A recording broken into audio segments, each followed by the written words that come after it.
Good morning, everyone. You know what I love about spring mornings? The way possibility hangs in the air, just like that morning dew. It's as if each day offers a fresh canvas, waiting for you to paint it exactly as you choose. Whoa, someone had their philosophical coffee this morning. But I gotta say, I love that energy. Hey everyone, welcome to Blue Mountain Morning. I'm Alex, alongside my always reflective friend Mark. It's Wednesday, April 16th, middle of the week, but hopefully the high point of your day. That's right. I'm Mark, and we're here to help you make sense of what's happening in our wonderfully chaotic world today. With a little clarity, a bit of perspective, and my occasionally unhinged hot takes. Let's dive in, shall we? let's kick off today's horizon with some healthcare news. President Trump signed an executive action yesterday aimed at lowering prescription drug prices for Americans. The White House is making some pretty bold claims about this one. Yeah, they're saying they'll eclipse the savings from what Biden's administration achieved in their first year, but correct me if I'm wrong, don't patients have to wait like forever to actually see any results from this? You're not wrong there. The timeline is definitely extended. The lower Medicare prices that were negotiated under the Biden administration won't actually take effect until 2026, and any new negotiations from the Trump administration won't impact prices until 2027. 2027? That's literally years away. I could develop 3 new chronic conditions by then and need a whole pharmacy of medications. I know it seems distant, but these negotiation processes are complex. There's another potential concern here that's worth mentioning too. Let me guess, it has something to do with those tariffs the administration keeps talking about? Exactly. If the administration applies tariffs to imported pharmaceuticals and the ingredients used to make medicines domestically, there's actually a risk that consumers could end up paying more for many medications, not less. So we could be looking at a situation where an executive action designed to lower drug prices might accidentally raise them instead? That's something. It's certainly a complex situation with no guarantees. We'll have to wait and see how it all plays out in the coming months and years. In other political news, former President Joe Biden emerged yesterday with his first public criticism of the Trump administration since leaving office. Oh, spicy. Biden's finally breaking his silence. Where was this? What did he say? He was speaking at a conference for disability advocates in Chicago. Without actually naming Trump directly, Biden called the administration's early actions breathtaking in terms of destruction. Wait, he didn't even say Trump's name? That's such a Biden move, throwing shade without naming names. Right. He specifically said, fewer than 100 days this new administration has done so much damage and so much destruction. It's kind of breathtaking that it could happen that soon. Yikes, tell us how you really feel, Joe. Did he get into specifics? He warned that America is a country where nobody's king and expressed serious concerns about potential Social Security cuts that could affect millions of Americans.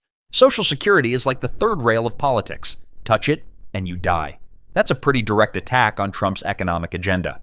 It certainly signals that Biden isn't planning to stay completely on the sidelines. This marks a shift from the typical post-presidential grace period we often see after a transfer of power. I mean, 27 minutes of criticizing your successor's administration is hardly staying on the sidelines.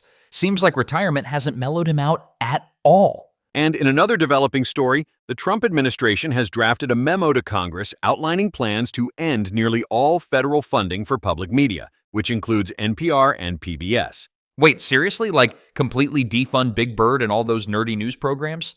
That's actually wild. According to a White House official who spoke to NPR, yes. The administration released a statement Monday that didn't specifically mention the memo, but did criticize what they called trash that passes as news and intolerance of non-leftist viewpoints. So basically they're saying NPR and PBS are too liberal? I mean, I've definitely heard conservatives complain about that before, but to just cut all funding seems pretty extreme. Well, it would affect everything from news programs like Morning Edition and All Things Considered to PBS's educational children's programming like Daniel Tiger's Neighborhood. Oh man, Daniel Tiger, that little cartoon tiger teaches kids how to manage their feelings. What's political about that? I babysit my niece sometimes, and that show is literally the only thing that calms her down during tantrums. Public broadcasting has traditionally received bipartisan support precisely because of that educational programming. About 15% of public media's funding comes from federal sources, so this would represent a significant hit to their operations. I'm guessing this is going to be super controversial. Like, I can already imagine the Save Sesame Street campaigns popping up on social media. It's definitely going to spark debate about the role of government in supporting public access to information and educational content. Moving on to our next segment, Ripple Effects, I've been noticing something fascinating happening with social media lately. There's this undercurrent of, let's call it digital fatigue, particularly among younger users. Oh my God, yes. I was just talking to my cousin who's in college, and she told me she deleted TikTok last month. Can you believe that? Like, completely deleted it. Not just hiding it in some folder, gone. That's exactly the trend I'm seeing. Recent studies show Gen Z users are increasingly abandoning mainstream platforms like TikTok, Instagram, and even newer options like Be Real. It's like they've all collectively decided, you know what? This isn't doing it for me anymore. And honestly, I get it. I spend 2 hours scrolling Instagram, and afterward I feel like empty, like I just ate a huge bag of cotton candy. There's actually a psychological term for that. It's called doom scrolling fatigue. These platforms are designed to keep us engaged through constant stimulation and algorithmically curated content, but that can leave us feeling disconnected rather than connected.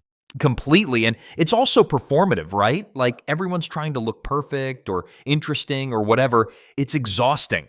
My friend's teenage daughter told me she has an Instagram account with exactly 4 posts from the last 3 years. 4! What's particularly interesting is where these users are going instead. They're not abandoning digital communication. They're just making it smaller and more intimate.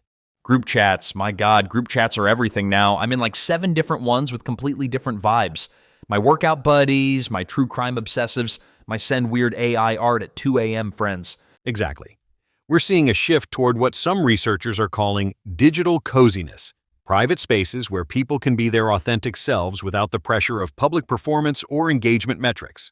It's like, remember how email used to feel so formal and stuffy and texting was this casual, fun alternative?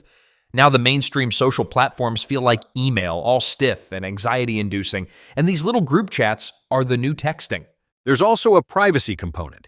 After years of data breaches and concerns about how personal information is being used, many users are seeking platforms with end-to-end encryption like Signal or Discord channels with just their close friends. Oh, and have you noticed how weird these chats are getting? Like purposefully weird? My sister's in this group chat where they only communicate in voice memos recorded in silly voices. That's it. That's the whole point of the chat. That's the rebirth part of this trend. Social media isn't dying so much as transforming. People still want to connect digitally, but they're creating these incredibly specific, often strange, always intimate spaces instead of broadcasting to hundreds of followers. Do you think the big platforms are freaking out? I mean, if everyone's hanging out in private chats instead of scrolling feeds with ads, that's got to be bad for business, right? Oh, they're definitely concerned. Meta's internal documents show declining engagement among users under 25. That's why we're seeing Instagram and TikTok continually adding features like close friends lists and private story options. They're trying to recreate that intimacy. Too little, too late. The kids are already gone, man. They've escaped to their weird little digital blanket forts where they can just be themselves. It's time now for our morning whisper, that moment where we pause and reconnect with something deeper. Oh, thank goodness I need this today. My brain is like a browser with 47 tabs open. I was walking early this morning, just before sunrise, and I noticed how the trees were completely still, not a single leaf moving. But when I looked up, I could see clouds drifting slowly across the sky. I can picture that perfectly. It reminded me that sometimes the stillness we need is already there, waiting beneath the movement. Our thoughts might be racing like those clouds, but underneath, there's a core of quiet that never changes. Wow, I actually felt my shoulders drop just hearing that. Try this today. Whenever you feel overwhelmed, imagine yourself as the tree, not the clouds. Let your thoughts drift by overhead while you stay rooted and still. Just 30 seconds of this can completely reset your nervous system. I'm definitely trying that during my next Zoom call when my boss starts talking about quarterly projections. The beauty is, this stillness is always available to you. No app required, no subscription needed, just a moment of attention to what's already there. And that's our show for today, friends. Thanks for starting your morning with us here on Blue Mountain Morning. Honestly, hanging out with all of you is the best part of waking up. Well, that and coffee. Definitely coffee.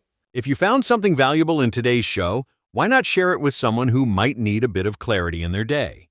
Yeah, spread the Blue Mountain love. And if you do, shoot us an email at bluemountainmorningpodcast@gmail.com for a shout out. I love reading listener names on air. It makes me feel like a real radio DJ. We'll be back tomorrow with fresh insights and calm perspective to help you navigate your day. Until then, stay curious and keep those roots planted firmly while your thoughts drift by overhead.